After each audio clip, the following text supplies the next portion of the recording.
How are things going given the fact that we've got kids in a similar age range?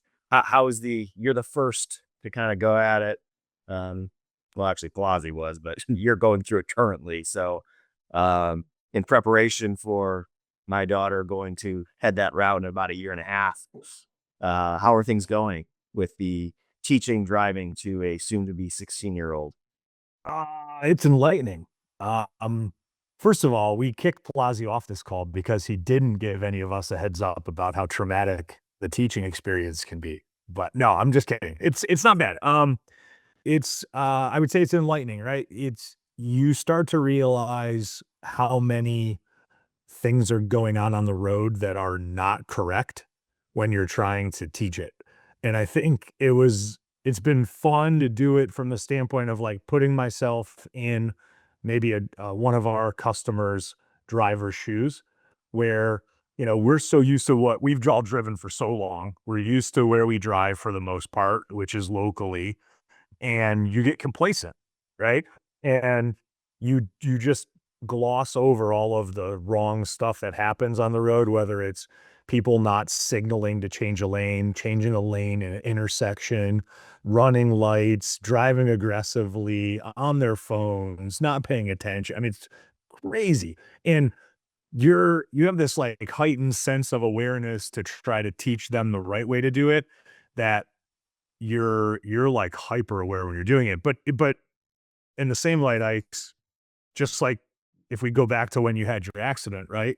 You like you think about you become critical of how you drive yourself and you realize how tuned out you are when you're in the car driving, right? Which, I think that was your big takeaway from when that whole thing happened with yours. So refresh everyone on what went down with your accident. Yeah, I mean, it was just complacency. Hey, it was on a way to a soccer game, the same route I go on, weekly, and just had a what I believe is a mental lapse, and unfortunately, it came up to it's kind of a rural area, and I was just talking to my daughter about the upcoming game, and it was kind of one of those four-way stops, red light, uh, and I ended up turning left on a red, and I think in my head it was kind of a flashing flight, and I just turned, and unfortunately got clipped by, of course, a delivery driver. uh, but yeah, I mean that's the complacency element is huge, and after that event, obviously I was much tighter in terms of how I drove, especially when I had a child in my car, and but yeah, I mean that's been well over a year and a half, and yeah. Would I say that I'm as tight as I should be? No.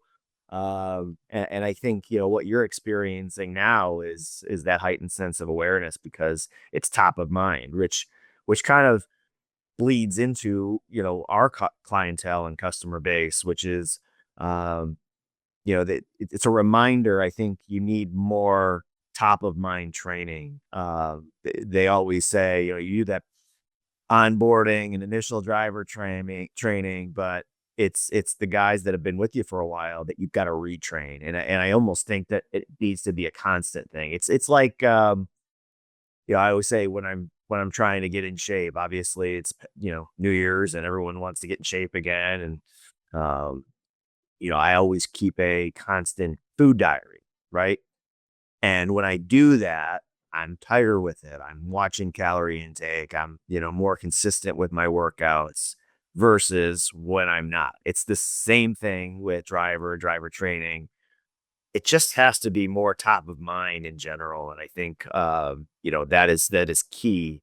And, I know there's some online platforms that can be utilized, but yeah, I mean, I think you're experiencing firsthand right now.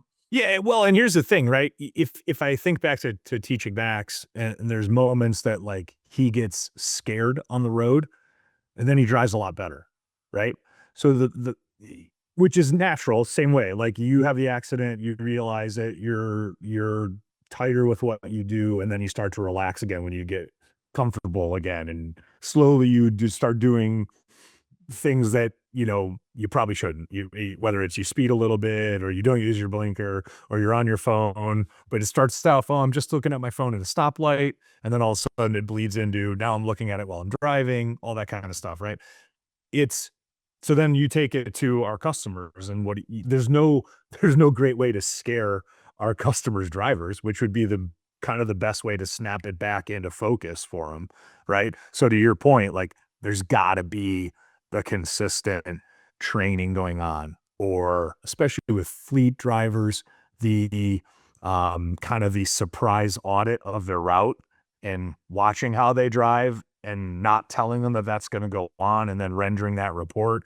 And we've always said to people, right, the best thing you can do is do that kind of thing to some of your top drivers that people would look at as the longest tenured ones. And it's amazing how fast that word spreads through the driver population.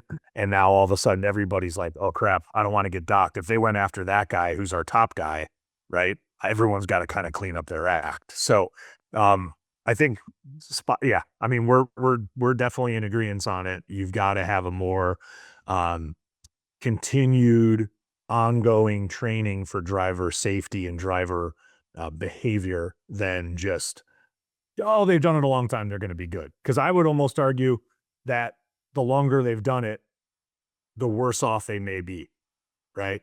Totally. Yeah. Yeah. I mean, It's like that. I- No, I was just saying, the stats are something like, you're more apt to get in an accident the first 6 months you have a license than the rest of the time, right?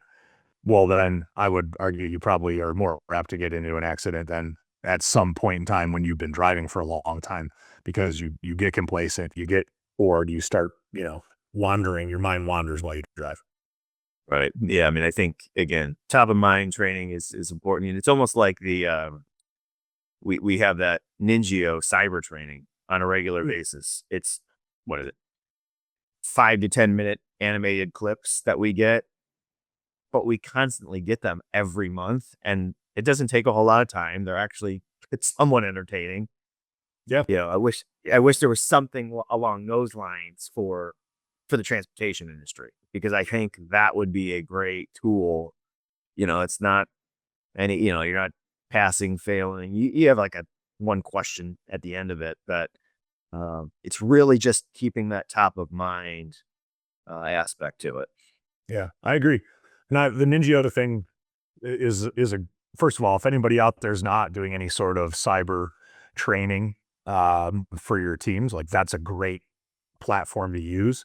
And I don't care what industry you're in anymore, you have cyber exposure, right? So different subject for a different day, but yeah, if you could find something along those lines or develop something like that for drivers, it's hard to make safe driving exciting, right? I mean, it's not exactly a sexy topic, but when you look at the financial implications tied to it for your business, to not invest in it is absolutely foolish, right? You need to put money forward with a training program, with rewards, right, to the drivers for good performance, um, in order to save yourself some big dollars on the insurance side, right? Between claims deductibles, rising rates as they have been for 13, 14 years, right? You gotta make the investment. So, um, yeah, it's been fun. If anybody out there needs some training driving, I'd be happy to take a ride along with you. There you go. All right, stay safe. Don't be complacent. Stay focused when you're behind the wheel.